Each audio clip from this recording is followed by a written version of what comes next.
बिस्मिल्लाहिर्रहमानिर्रहीम। अस्सलाम वालेकुम। क्या हाल हैं व्यूवर्स? मैं खैरियत से हूँ।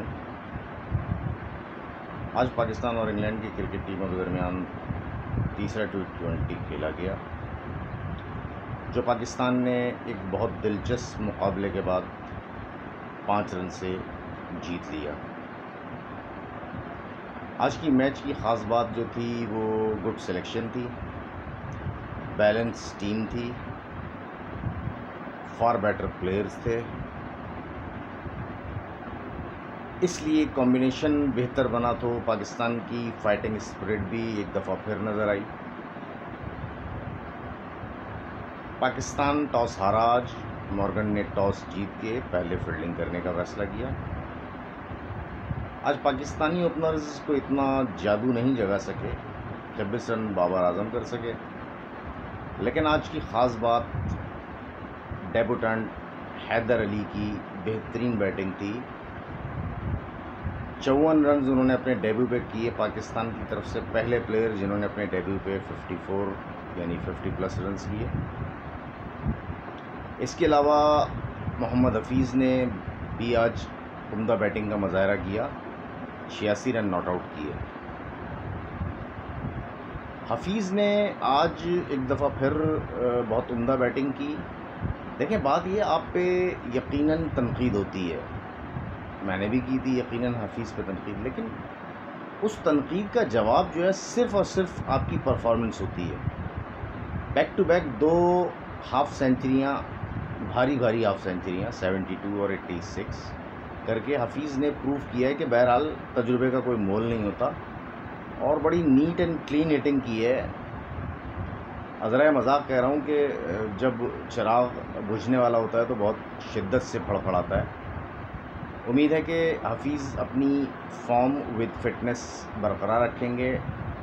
नेक्स्ट T20 वर्ल्ड कप जो 2021 में है, इन इंडिया है, तो यकीनन पाकिस्तान को हफीज़ से फ़ायदा होगा। हफीज़ से ना बॉलिंग कराने की वजह जो समझ में आती है वो ये है कि शायद वो दोबारा से उन पे जर्क की एलिगेशन लग के पाबंदी ना लग जाए, इसलिए पाकिस्तानी टीम जो है वो चाह रही है, पाकिस्तानी मैनेजमेंट चाह रही है कि उसको वर्ल्ड कप में डायरेक्ट बॉलिंग करवाई जाए। बहरहाल इतना बुरा फ़ैसला नहीं है।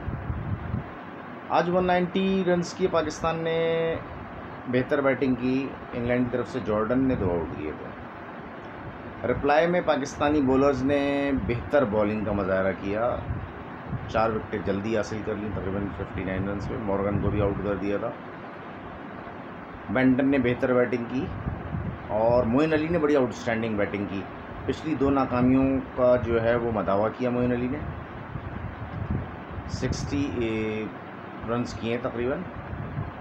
लास्ट में बहुत दिलचस्प मुकाबला हो गया था जब 2 ओवर में 17 रन्स चाहिए थे, तो वहाब रियाज ने बहुत उम्दा बॉलिंग का मुजाहरा, 2 ओवर में 17 नहीं, 2 ओवर में 22 रन चाहिए थे,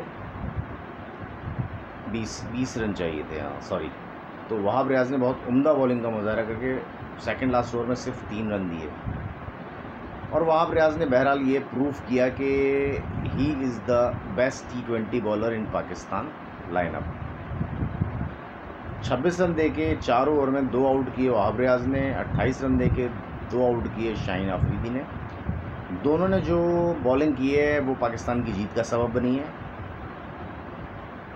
आज टीम स्पिरिट नज़र आ रही थी, कैप्टन का भी जो है वो अच्छा ग्राउंड में नज़र आ रहा था तरीक़ाकार।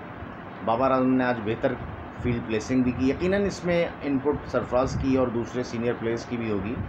आज सरफराज भी टीम में इन थे, बैटिंग का मौका नहीं मिला, कीपिंग भी बहुत अच्छी नहीं कर सके, लेकिन बहरहाल कई जगह पे बेहतर कीपिंग की उन्होंने आज।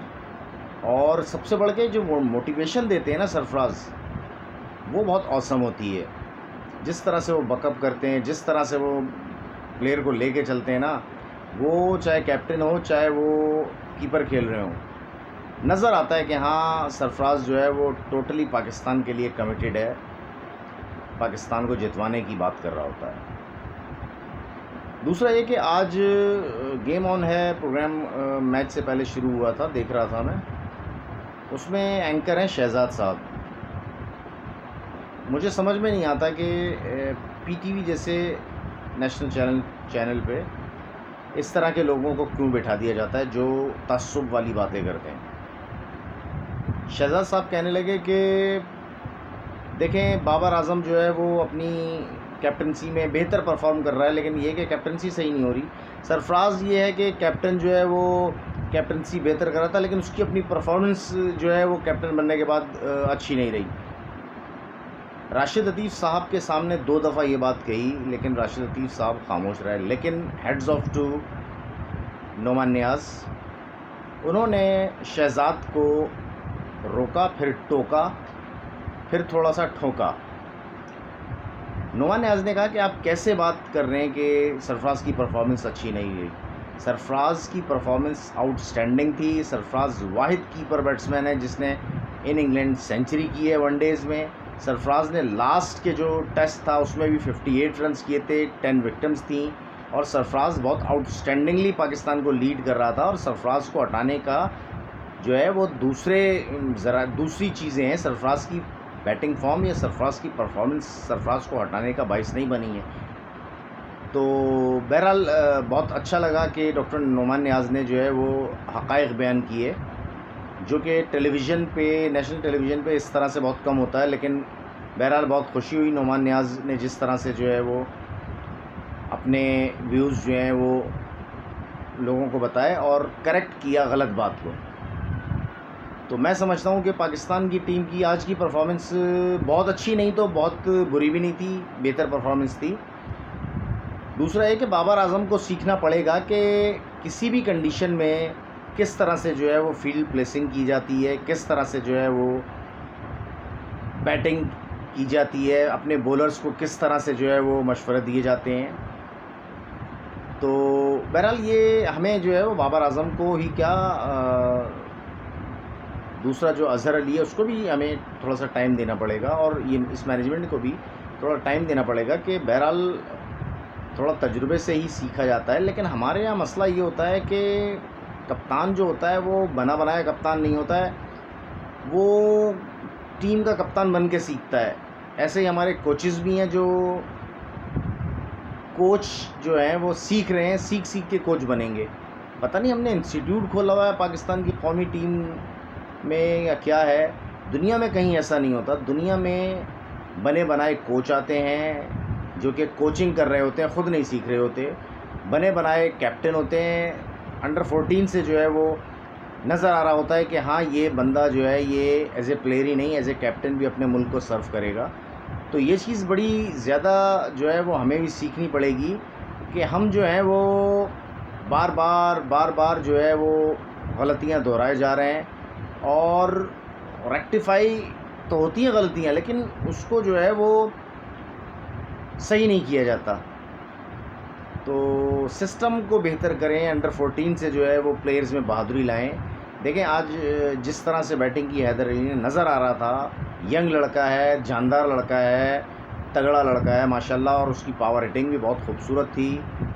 और ऐसे ही अगर खुशदिल शाह को भी तैयार किया जाए तो पाकिस्तान को मिडिल ऑर्डर में 2 बहुत बेहतर जो है वो बैट्समैन मिल जाएंगे, और यकीनन इन बैट्समैनों से मोटिवेट होकर कई बैट्समैन जो है वो इस तरह से सर्किट में आएंगे, जो कि पाकिस्तान को सबसे ज़्यादा जो प्रॉब्लम्स हो रही है वो पावर हिटिंग की प्रॉब्लम्स हो रही है। ज़्यादातर एक ही स्टाइल के खेलने वाले मिडिल ऑर्डर में पाकिस्तान के नज़र आ रहे हैं, जैसे शोएब मलिक हुए, इफ्तिखार हुए, और किसी हद तक हफीज़ को भी कह सकते हैं, बाबर आज़म को भी कह सकते हैं, जो कि इनिंग बिल्ड करते हैं। लेकिन वो जो हफीज़ ने तो बहरहाल प्रूव किया है कि वो पावर हिटिंग भी अच्छी कर सकते हैं। लेकिन बहरहाल पाकिस्तान अभी थोड़ा सा लैग कर रहा है पावर हिटिंग में, जो कि पाकिस्तान को बेहतर करनी पड़ेगी। यकीनन प्लेयर्स मौजूद हैं, लेकिन बात यह है कि आइडेंटिफाई जो है वो किया जाएगा प्लेयर को, तो यकीनन जो है वो बड़ा फ़ायदा होगा पाकिस्तान को मुस्तक़बिल में। और ख़ास तौर पे T20 वर्ल्ड कप आ रहा है, इसके लिए हमें अभी से प्लानिंग करनी पड़ेगी। जीत हार से क़तई नज़र हमें टीम बिल्ड करने पे ज़्यादा फोकस करना पड़ेगा।